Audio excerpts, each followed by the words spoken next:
Вітаем вас 17 траўня. Далучайцеся да малітоўнага перапынку. Сёння мы слухаем Евангелле паводле Яна, раздзел 17, вершы з 1 па 13. Малітву Ісуса да Айца за сваіх вучняў. Каментар прапануе грэка-каталіцкі святар айцец Ян Майсейчык.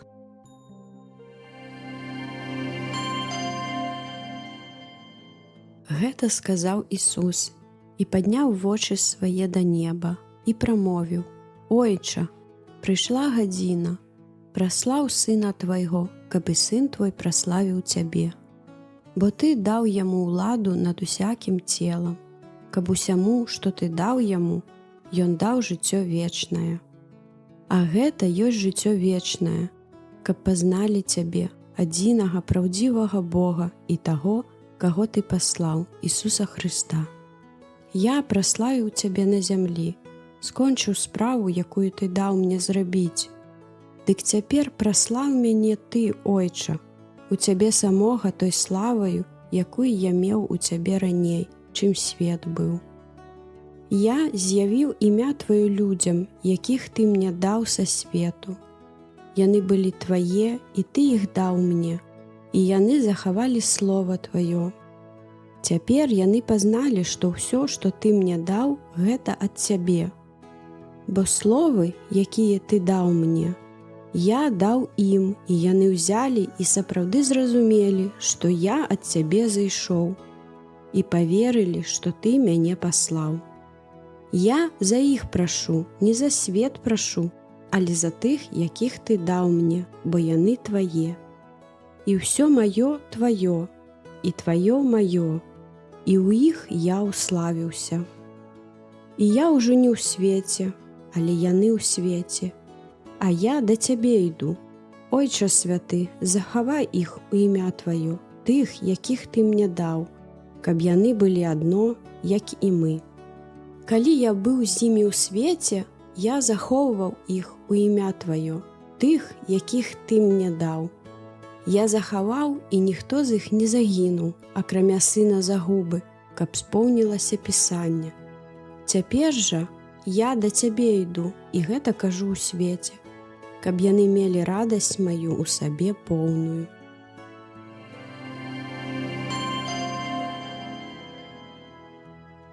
Дарагія сябры, ёсць у Евангеллі паводле Яна асаблівыя старонкі, перад якімі царква заўсёды нібы запавольвае крок. Сённяшні тэкст адна з іх. Мы становімся сведкамі малітвы Ісуса перад ягонымі крыжовымі пакутамі. Але гэта не проста малітва чалавека перад смерцю. Гэта размова сына з айцом. Размова, якая існавала яшчэ перад стварэннем свету. І таму тут усё гучыць інакш. Христос гаворыць: «Ойча, надышла гадзіна, праслаў сына твайго». У Евангеллі паводле Яна гадзіна – гэта гадзіна крыжа. І тут адкрываецца адзін з самых вялікіх парадоксаў хрысціянства. Крыж становіцца праслаўленнем. Для антычнага свету гэта было вар'яцтвам. Для сучаснага чалавека таксама. Бо мы амаль інстынктыўна атаясамліваем славу з сілай, поспехам, перамогай, самасцвярджэннем. Але ў Хрысце Бог адкрывае сваю славу інакш, як любоў, якая ідзе да канца. І менавіта тут Ісус адкрывае айца. Не Бога далёкага і маўклівага, грознага і гнеўнага. Не Бога філасофскую ідэю, не абстрактны пачатак сусвету, а айца, які любіць свет настолькі, што аддае сына. Менавіта таму крыж у хрысціянстве не проста знак цярпення. Калі б гэта было так, хрысціянства засталося б адной з многіх трагічных гісторый чалавецтва. Але на крыжы адбываецца нешта значна глыбейшае. Сам Бог уваходзіць у цемру людскога адчуджэння, каб адкрыць там сваю прысутнасць і вярнуць чалавека да айца. папа Бенедыкт XVI вельмі любіў падкрэсліваць, што сутнасць хрысціянства не маральная сістэма і не набор ідэй. Хрысціянство пачынаецца з сустрэчы. Не чалавек першы шукае Бога, але Бог выходзіць насустрач чалавеку ў асобе Хрыста. І таму Ісус кажа: «Вечнае жыццё ёсць у тым, каб спазналі Цябе». Гэта надзвычай важныя словы. Бо Христос не кажа, каб спазналі нешта пра Цябе. Не каб вывучылі закон, не каб засвоілі вучэнне, але каб спазналі Цябе. Тут важна не памыліцца. У біблійнай мове спазнаць – гэта не проста інтэлектуальнае разуменне. Можна вывучыць тэалогію, ведаць гісторыю царквы, умець прыгожа гаварыць пра веру і ўсё ж не ведаць Бога. Бо сапраўднае пазнанне заўсёды звязанае з любоўю. Мы спазнаем чалавека настолькі, наколькі ўваходзім з ім у жывую сувязь. І менавіта гэта мае на ўвазе Христос. Вечнае жыццё пачынаецца там, дзе чалавек уступае ў прычасце, у лучнасць з Богам, праз Сына, які вядзе яго да Айца. Не пасля смерці, ужо цяпер. Можа, тут хаваецца драма сучаснай культуры. Мы неверагодна павялічылі аб'ём ведаў пра свет. Але пры гэтым сам чалавек усё часцей губляе разуменне ўласнага існавання, уласнага сэнсу. Мы навучыліся вымяраць, аналізаваць, кантраляваць. Але пытанне пра сэнс стала амаль няёмкім. У выніку чалавек застаецца сам-насам з унутранай пустэчай, якую немагчыма запоўніць ані інфармацыяй, ані тэхналогіяй, ані весялосцю. І вось у гэты свет Христос прыносіць не чарговую ідэю, але адкрывае Айца. Гэта, магчыма, самае цэнтральнае слова сённяшняга Евангелля. Айцец. Не безасабовая сіла, не халодны закон сусвету, не абстрактнае вышэйшае, але Айцец, да якога сын вядзе чалавека. І толькі ў святле гэтага слова чалавек пачынае разумець самога сябе. Бо чалавек не можа зразумець сябе, калі не ведае, адкуль ён паходзіць і каму належыць. Таму Ісус моліцца за сваіх вучняў. Я захоўваў іх. У гэтых словах уся пяшчота Бога да чалавека.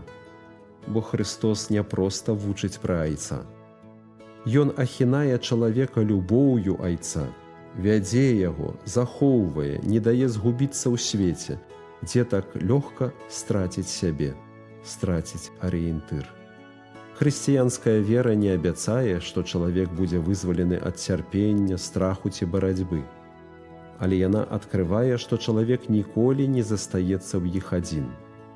І, магчыма, сапраўдная вера пачынаецца менавіта там, дзе чалавек перастае ўспрымаць Бога як далёкую ідэю і дазваляе Хрысту ўвесці сябе ў адносіны з Айцом Нябесным. Бо у канчатковым выніку збаўлення гэта не проста выратаванне ад нечага. Гэта вяртанне дадому, да Айца.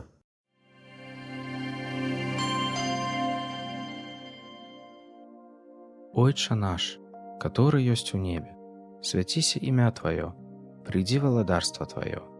Будь воля Твая, як у небе, так і на зямлі. Хлеба нашага штодзённага дай нам сёння, і адпусці нам правіны нашы, як і мы адпускаем вінаватым нашым. І не водь нас у спакусу, але збаў нас ад злога. Амін.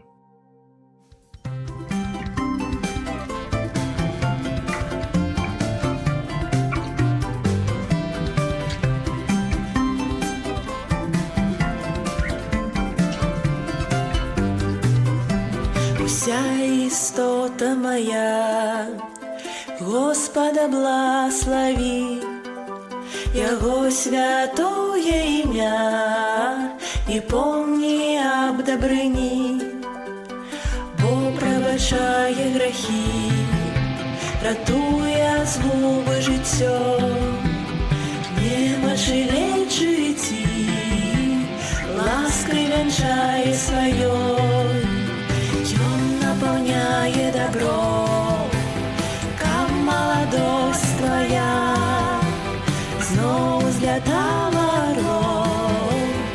Бог справедливий для пригнічених ён шляхи, Мойсею открыл и вел Израиля дочки сыны, бачили справи Яго, щодрий на милость любов, духай терпливый Бог, гнев справедливый свой, спиняє у часі Бог.